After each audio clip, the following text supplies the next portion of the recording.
The reading sounds harsh, but it's not really harsh, it's direct. Jesus was one who called life as it was. And so the person who asked him, how many are going to be saved? How many? And Jesus turns it very personal and he says, go through the narrow gate. And then he tells this story about the man who locked the door. And the people outside say, well, we ate with you. We heard you speak.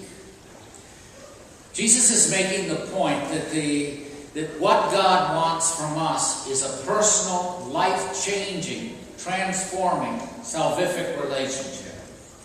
God is not about pablum. He's about direct transformation that we might live a full life.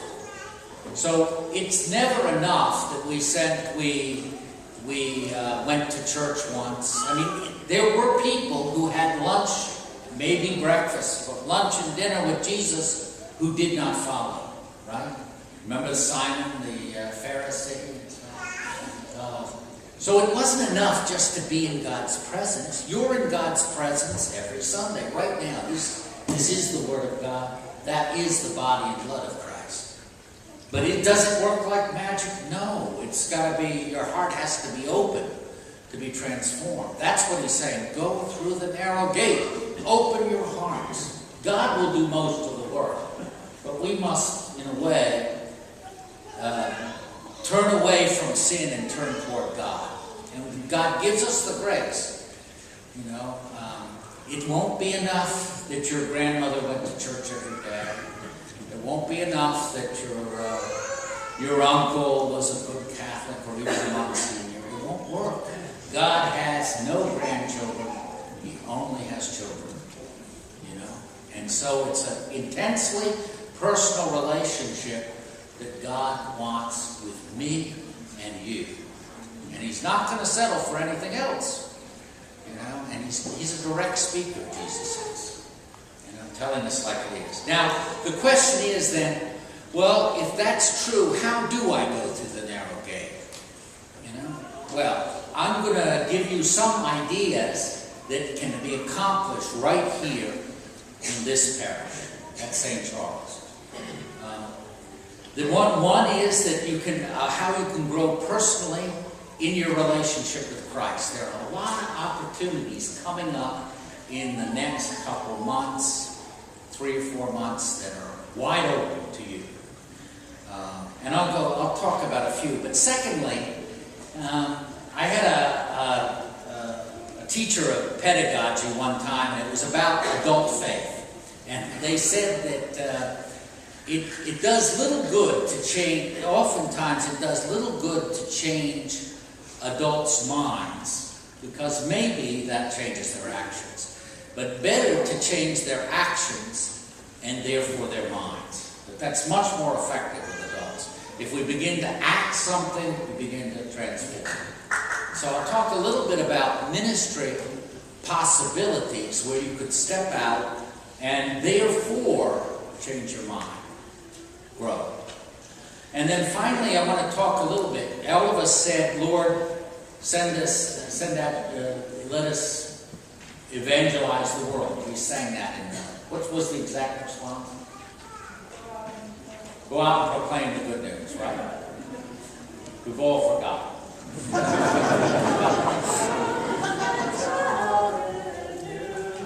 All right. That's your job, that's my job. I do the great. But and you're saying, I don't know, I'm a Catholic, I don't do that kind of thing. I'll give you some easy, effective ways to help people find Christ that won't cost you a bushel and a peck. So, first of all, how can you grow personally? There are a number of opportunities that are beginning for young adults, we have a number of possibilities. One is Ignite, which is every other Friday night here in the Friday evening. Sometimes they have a holy hour, sometimes they have confession, sometimes they have a conference, but they always have a social aspect to it. So it's community building and faith transforming, and you're invited. There are also going to be small groups, faith-sharing groups. In the bulletin today, both for people looking to grow, looking to maybe meet people. You know, it's not simply, it's more often in community that we're able to grow. And many people I know are always new to this parish. And so it gives us an opportunity to find, beyond the church home, find a community. Secondly, there's going to be a men's Cursillo in October, and there's going to be a women's Cursillo in November. It's a 3-day retreat weekend, marvelous weekend, but what's even more of blessing is what they call the fourth day. That is to say, how do you maintain this vibrant relationship with Christ? I've been in group reunion for 40 years, and it's helped me grow as a Christian and grow in ministry, and I know it works, because it works for me and it works for those. So that'll be in the bulletin. It'll also be on Facebook. You can like us on Facebook or friend us, the parish, that is to say. Also, many Catholics say, you know, I'm a Catholic. I don't know anything about the Bible. And yeah, I understand that. But there's no excuse, actually, here in this parish. There's going to be a marvelous Bible study on Galatians. Galatians, Paul's letter to the Galatians. It's one of those letters that you might say is almost intemperate. It's the kind of email that you should probably sleep the night over before you send it out or something. But the blessing of that is that Paul goes right to the heart of what he really believes, and with a real passion about his belief when he's talking to the Galatians.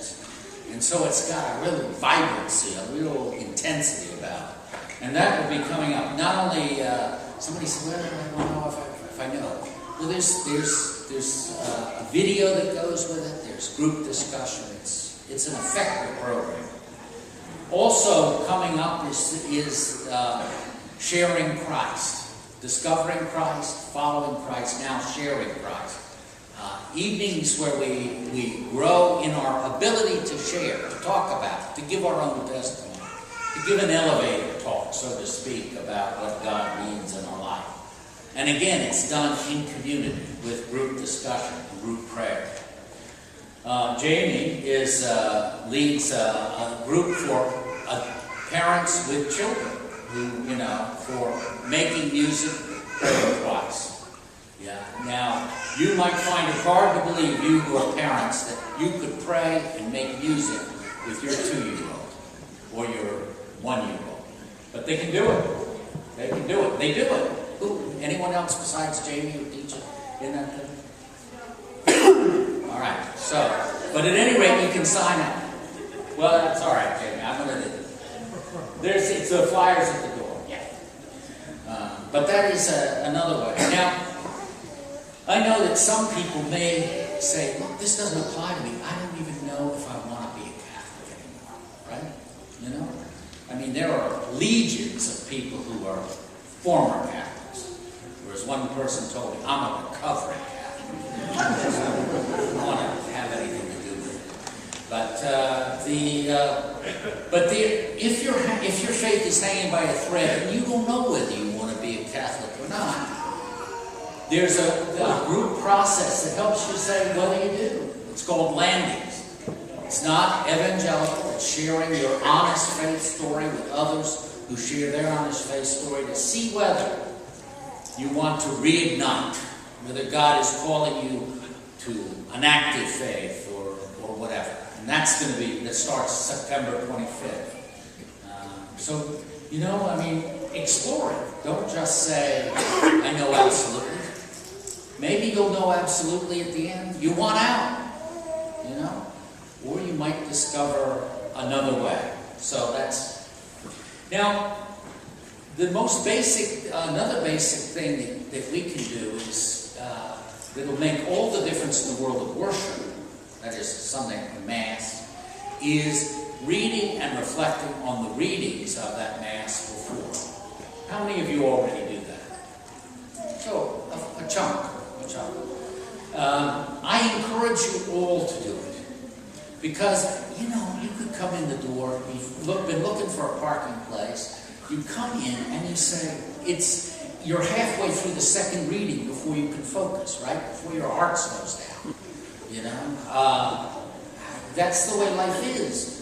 But you can take this, and there are all kinds of apps that provide the readings to you, you know, every day. There's a book that we give in November, or we sell in November, that I'm a book person, I like that. Or you can go on the Bishop's website and find the readings, usccb.org, the readings for the day, and kind of sit with it. It will make a tremendous difference in your worship.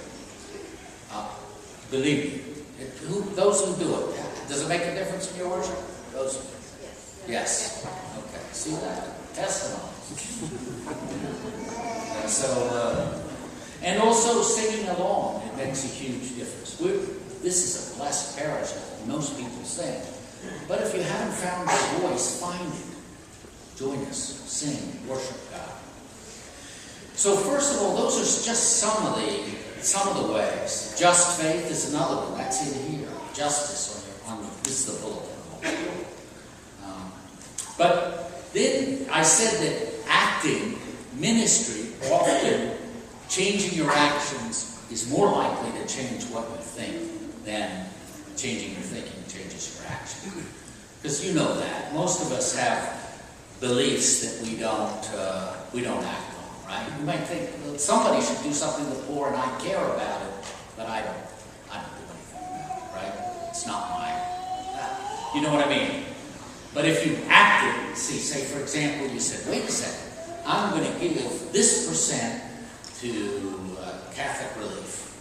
And, well, it began to bite. You said, wait a second, do I want to do it? And this, you could begin to change your whole action. Now, one of the things that we need, actually, are some catechists, religious education catechists here, to work in the... and the good thing is that usually people work in twos, right? So we don't throw you into the lion's den, right? All these pagans, you know. No, but also, all catechists can tell you that that in preparing, even to teach the lower grades, their own faith is stirred up. In other words, it's a marvelous way. Preparing a homily is a marvelous way for me to challenge myself, right? If I didn't have to get up and say something about it, I wouldn't be here, right? So I say to myself, am I acting? Am I acting in ministry and changing my life? And the same thing with being a catechist. We're blessed in this parish to have a lot of opportunities for third world outreach. Blessed by many of the foreign service people that are periodically back here on leave, and people who work for NGOs who do marvelous work all around the world. We have a committee, a Haiti committee, we have a Dominican Republic committee, we have a Philippine Medical Mission committee, we have two outreaches in Africa, and that can be a part of that. Coming up on the September 27th, 28th will be Ministry Sunday. That is to say, in Benedict Hall, there'll be a variety of possibilities, different groups that you can look over and see what strikes your fancy, what stirs your imagination, what gets your energy going. I'm looking for two more members for the pastoral council for the parish. We meet 9 times a year. We usually start with dinner together, and then this year we're using a book called Rebuild, which is a story of transformation of a Catholic parish in Timonium, Maryland. You might say, can anything good come out of Timonium? Yeah, something can. And we're going to use it, and what we're going to do is is try to challenge our own pastoral project here by the experience of another lived parish in the area, one area. So join, if you want to join, it'll be in the bulletin, and next week and the week after, you can email. And of course, I think the better way, right, you take more servers, wouldn't you? I mean, we have our family here that's supporting us. It's more servers. When the choir comes back, when are they coming back? Next weekend. Yeah, Sunday the Labor Day. Next weekend, he says. Yeah, so that is. You're going to be there, Steve? Yeah. All right, see? Steve's going to be there. How many of you want to join the choir?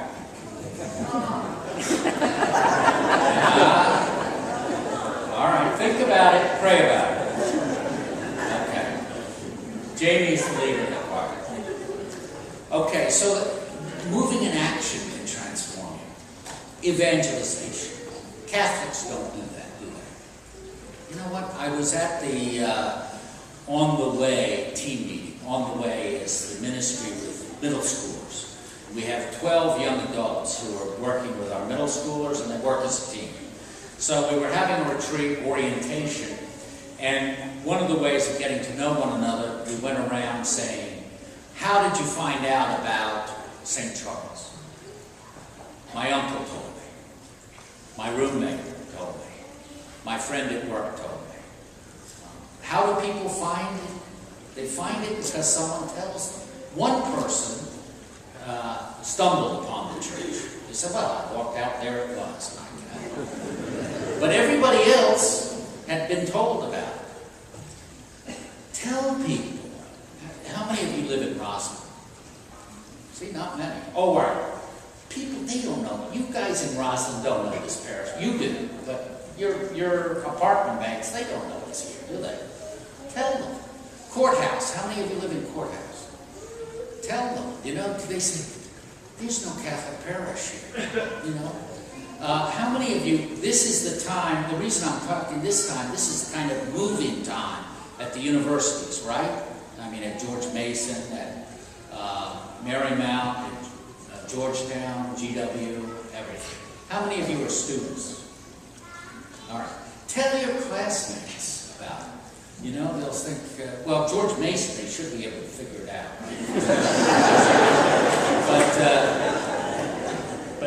But don't assume that's true. This kind of simply saying, and why don't you, if they say, oh, it might be interesting, we'll say, would you like to come with me? In other words, open the door for them. Nobody likes to go someplace where they've never been before. I'm an extrovert. I don't like to do that. And so but bring them along. Bring your own posse.